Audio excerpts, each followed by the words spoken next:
Damai Tuhan kita Yesus Kristus menyertai kita. Saudara-saudara, ketika Yesus digantung di kayu salib, ada dua orang penjahat yang disalibkan juga bersama-sama dengan dia. Yang satu di sebelah kiri, yang lain di sebelah kanan. Nah, dalam Injil Lukas itu dikisahkan bagaimana dua orang penjahat ini berbicara, berdialog dengan Yesus.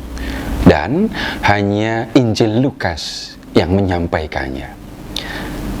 Kalau kita memperhatikan kisahnya, maka bisa muncul pertanyaan, penjahat yang mana yang berkata kepada Yesus, "Yesus, ingatlah akan aku apabila engkau datang sebagai raja."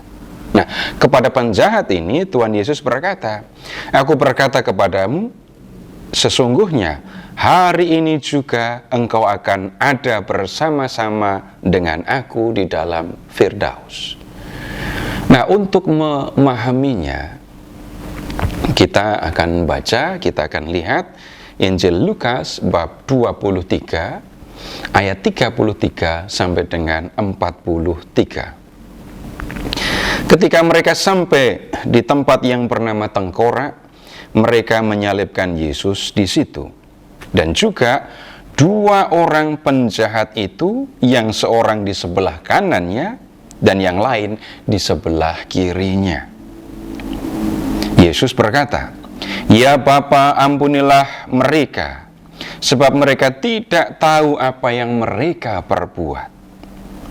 Dan mereka membuang undi untuk membagi pakaiannya. Orang banyak berdiri di situ dan melihat semuanya. Pemimpin-pemimpin mengejek dia. Katanya, "Orang lain ia selamatkan, biarlah sekarang ia menyelamatkan dirinya sendiri. Jika ia adalah Mesias, orang yang dipilih Allah." Juga prajurit-prajurit mengolok-olokkan dia. Mereka mengunjukkan anggur asam kepadanya dan berkata, "Jika engkau adalah raja orang Yahudi, selamatkanlah dirimu." Ada juga tulisan di atas kepalanya, "Inilah raja orang Yahudi." Nah, kemudian selanjutnya ini dialog antara penjahat dengan Yesus. Seorang dari penjahat yang digantung itu menghujat dia. Katanya, "Bukankah engkau adalah Kristus? Selamatkanlah dirimu dan kami." Tetapi yang seorang menegur dia. Katanya, "Tidakkah engkau takut juga tidak kepada Allah, sedang engkau menerima hukuman yang sama?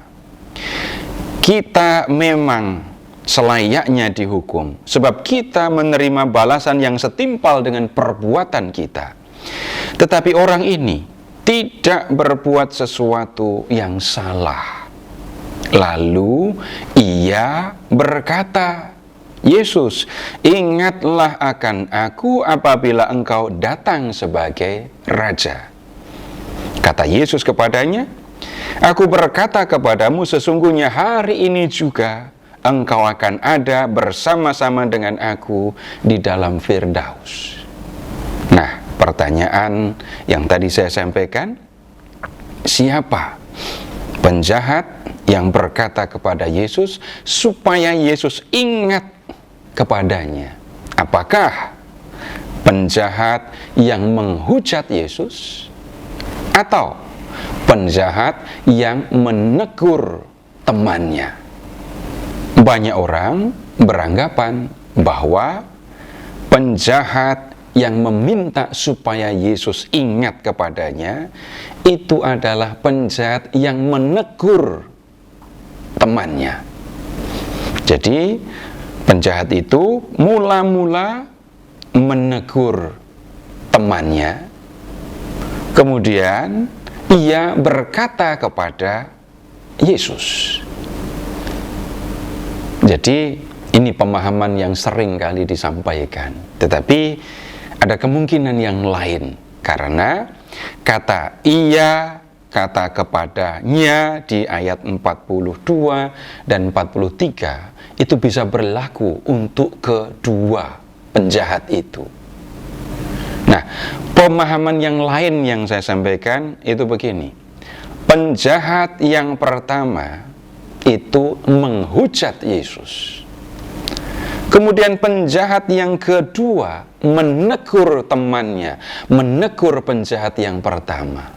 Nah, setelah menerima teguran dari sesamanya, menerima teguran dari temannya, penjahat yang tadinya menghujat Yesus itu sekarang percaya kepada Yesus.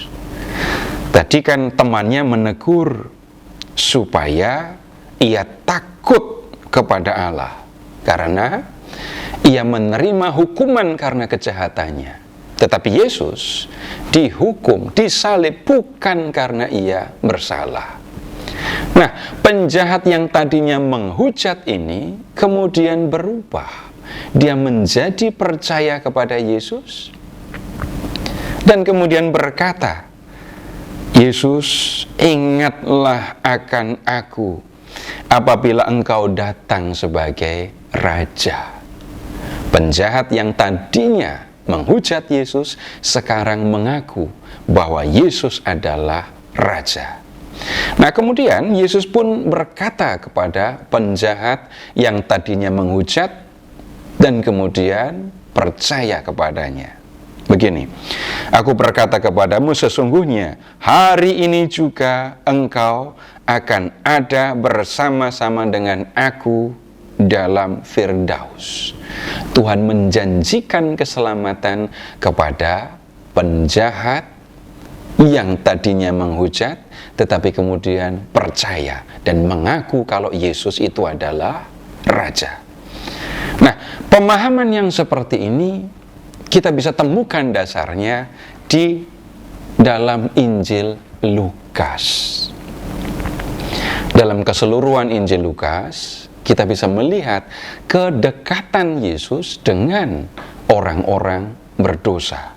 Misalnya, kalau kita melihat di Injil Lukas bab 7, ya, di Injil Lukas bab 7 kita melihat ada perempuan berdosa yang mengurapi kaki Yesus, dan kemudian Yesus menyampaikan pengampunan kepada perempuan ini. Kemudian di dalam Injil Lukas bab 15 itu disampaikan bagaimana Yesus datang dan mendekati orang-orang berdosa supaya mereka bertobat. Dikatakan begini di Injil Lukas bab 15 ayat 1 sampai dengan 2. Para pemungut cukai dan orang-orang berdosa biasanya datang kepada Yesus untuk mendengarkan Dia. Maka bersungut-sungutlah orang-orang Farisi dan ahli-ahli Taurat. Katanya, ia menerima orang-orang berdosa dan makan bersama-sama dengan mereka. Kemudian, Yesus menjelaskan kedekatannya dengan orang-orang berdosa ini dengan 3 perumpamaan, yaitu domba yang hilang, dirham yang hilang, dan anak yang hilang. Dengan 3 perumpamaan ini, Yesus justru menunjukkan ia datang untuk mencari dan menyelamatkan orang-orang berdosa. Masih ada lagi. Di dalam Injil Lukas bab 19, Yesus datang ke rumah seorang yang berdosa, pemungut cukai, namanya Zakeus. Zakeus menerima Yesus di dalam rumahnya dan menjamu Yesus. Kedatangan Yesus itu membuat Zakeus berubah. Dia berjanji untuk mengganti semua kerugian yang pernah diakibatkannya. Dia juga berjanji untuk memberikan sebagian dari harta miliknya kepada orang-orang miskin. Dan Tuhan Yesus mengatakan begini, hari ini telah terjadi keselamatan kepada rumah ini, karena orang ini pun anak Abraham. Anak manusia datang untuk mencari dan menyelamatkan yang hilang. Nah, kalau kita memperhatikan kedekatan Yesus dengan orang-orang berdosa ini, maka kita dapat memahami penjahat yang pertama yang tadinya menghujat Yesus, masuk dalam kelompok orang berdosa. Kemudian orang ini mendapat teguran dari temannya. Nah, setelah mendapat teguran dari temannya, orang yang menghujat Yesus, orang yang sudah berdosa dengan menghujat Yesus ini, kemudian mengakui bahwa Yesus adalah Raja yang akan datang. Saudara-saudara, dengan memperhatikan kedekatan Yesus dengan orang-orang berdosa di dalam Injil Lukas ini, maka kita bisa memahami bahwa penjahat yang tadinya menghujat Yesus, kemudian ditegur oleh sesamanya, itu kemudian mengakui bahwa Yesus adalah Raja. Dan Tuhan Yesus pun menjanjikan keselamatan kepadanya. Semoga pembicaraan ini dapat membantu saudara untuk lebih memahami firman Tuhan.